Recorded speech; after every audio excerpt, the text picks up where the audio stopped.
So here we are again in my studio. I'm working or concentrating on how to develop embouchure and how to develop endurance and tonal quality and flexibility on the cornet.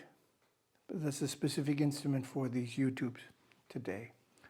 What's important is never to use too much pressure with the mouthpiece. If you use too much pressure with the mouthpiece, you will pinch the muscles and damage the nerve cells that you need to control when you form an aperture, form an embouchure.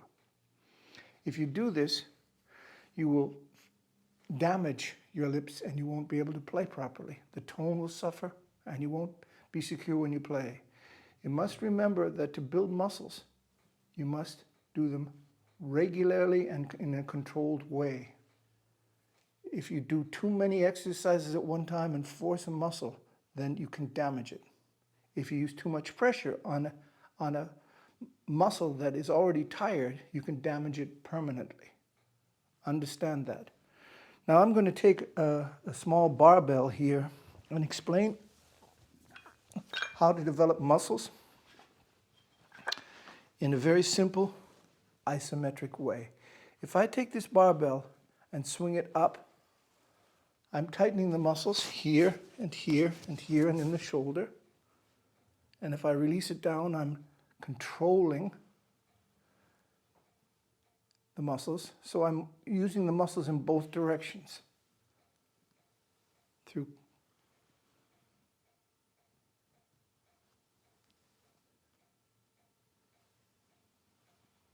It's really very, very simple. The same technique is necessary when you practice the cornet or the trumpet. If I want to develop control of my embouchure, let's just use the mouthpiece first. When I go up, I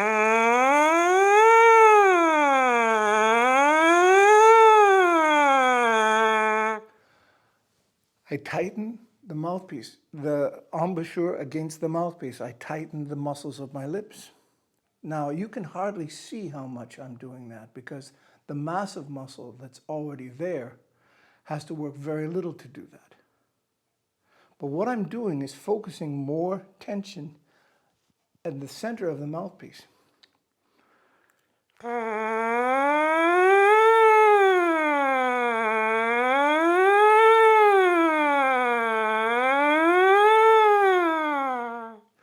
Now, what I didn't tell you that I'm also doing is that when I'm going up, I'm always making a crescendo. I'm always pushing more air.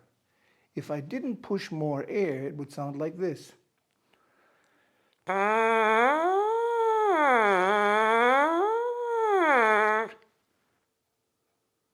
So the key is to understand that every movement going up, you must push more air or release more air. Combination of both, depending on how high you are. The higher you go, the more you have to really work with your stomach muscles. So breathing in means, first of all, sticking your stomach out enough so that you can control when the diaphragm goes down, how the muscles tighten. Now, there's always this crazy idea that men have to have really flat stomachs and be all ribbed and whatever. I was ribbed when I was like 18 years old. I'll show you a picture of me when I was 18 years old. No, I wasn't 18 here, but I had been ribbed since. There's a picture of me when I'm 25. Very supple muscles, but large muscles in the overarm and whatever. I used to do a lot of push-ups, do a lot of jogging and whatever, and no stomach muscles. Stomach muscles, yes, but no what one would call a protruding stomach. It doesn't mean that I was as strong then as I am now, just the opposite. If you've ever been to Japan and watched sumo wrestlers work, then you know that the real strength in a man's body focuses around his stomach. That's where his real strength is. My favorite weightlifter was a guy named Alexiev. He was a super heavyweight Russian weightlifter. And he had stomach that went right out to here. When he lifted weights, it was amazing. But you could see that it was all out of what he was doing here. So let's please try to forget about trying to look like some weightlifter who's all tightened up, because I stopped doing stomach muscle training. Not completely, but to the extent that I was over-ribbed when I was about 18, 19, because I couldn't play the trumpet properly anymore. I couldn't let the diaphragm go down low enough so that I could breathe in and get maximum control. I was too tense down here.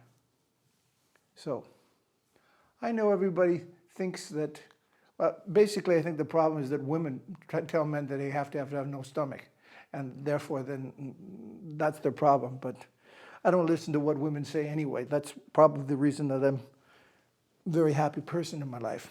But we won't get back to that now. Here's the point. When I'm breathing in, I need to take maximum amount of air and use it when I make a crescendo going up and going down. So try to focus Michael Albert, film cameraman, just on my stomach.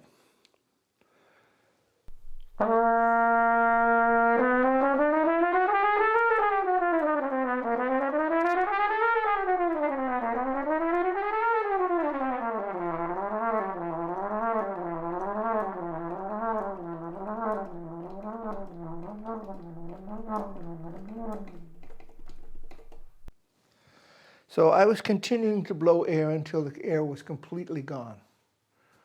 And when the air capacity got lower than 60, 70%, I went down into the low register and played only in the low register until the air was completely gone. And there wasn't enough air to keep the lips vibrating. You just heard air at the end. But you could see that my stomach was going in, following the air against the diaphragm. Right, Michael? Yeah. So the idea is not to be overly tense here, but to prepare the stomach muscles so that when you breathe in, you can control how you help the air through tension of the stomach muscles flow back out. Not force, but in a controlled way. What's very important is the crescendo, then you go up, and the diminuendo, you go down, or the increase of the airflow when you go up and the decrease of the airflow when you go down.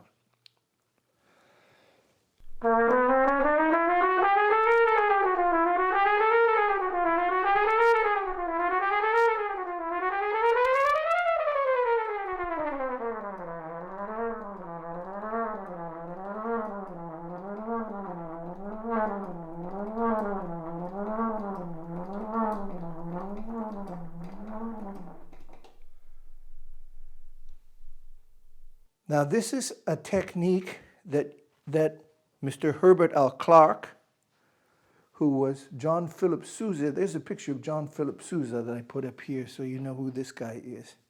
He was the conductor of the famous John Philip Sousa band. This is back when he was still in the army of the Northern Army during the Civil War. Commissioned officer and conductor of his famous band, you can see here. His buckle. John Philip Sousa, the March King, and his solo cornetist in his most famous and successful time in his career was, after this time, by the way, because Herbert Clark wasn't a part of his military army band, but afterwards, when he became a civilian, was Herbert L Clark, Herbert Lincoln Clark. And his books, Characteristic Studies, Setting Up Drills, Elementary Studies, and Technical Studies, are the most important books that you can buy to develop your embouchure and playing technique. Setting Up Drills.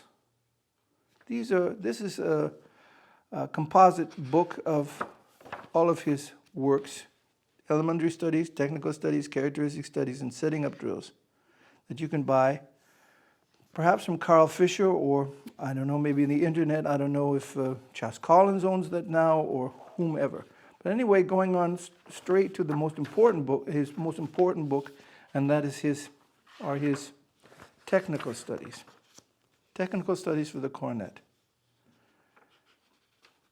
This book was used by the greatest cornetists and trumpeters that ever lived. Rafael Mendez, Adolf Hirseth from the Chicago Symphony, Maurice André.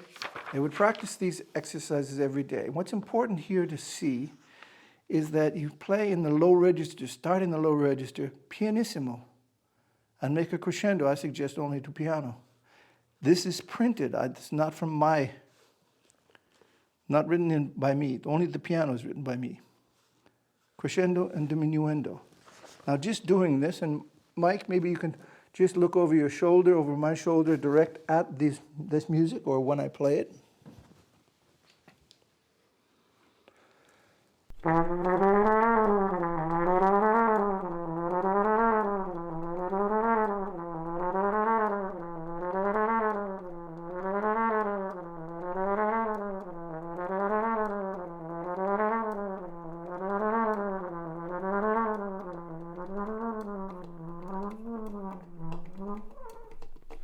Until the air is completely gone.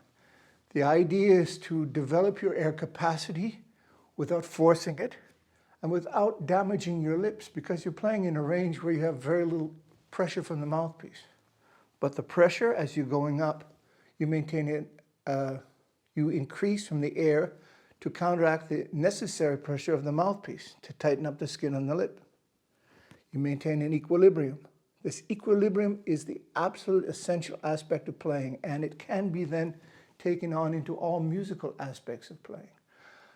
Before I play a lot of other exercises from Clark, I'd just like to demonstrate that with a piece that everyone knows and can be played on the cornet or the trumpet in E flat, or it's originally for the keyed trumpet from Joseph Haydn's, the most famous melody that was ever written for the trumpet or cornet, actually trumpet. Keyed trumpet, and it was written by Joseph Haydn, and it's the same melody that the Germans use as their national anthem, but not in 3/4, but in 6/8. So, as we're fading out here, I'm just going to play the beginning, and I want you to hear that when I go up, I make a crescendo.